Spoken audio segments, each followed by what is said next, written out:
and welcome back everybody. In today's video, we are going to guide you through the process to get the image ID in Roblox.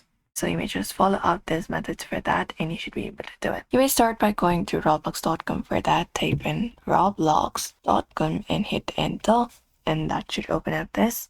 And from here, go to create and go to development items. So again, I got for creations and I got for development items. And when you head over there, go to decals and basically select this option of upload asset, and you can upload your image and wait for the approval. It can be instant or a few minutes, and you can click on the uploaded decals. For example, I have these available. You can just go and click on it. And once you click on it, and here you can look out for the URL section at the very top. You can find the URL in the address bar, and there the ID will be provided right between the store and config or backlash.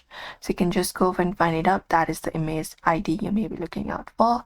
You can just go over and copy it and paste it where you are trying to paste it, and that's it. Usually this is how you get your image ID probably easily. You can basically look out for it on your address bar for the decals that you're using, and you should be able to get your image ID that you're looking for. That's it everybody. We hope this video was helpful. Be sure to give this video a like and also subscribe for more tips and tutorials.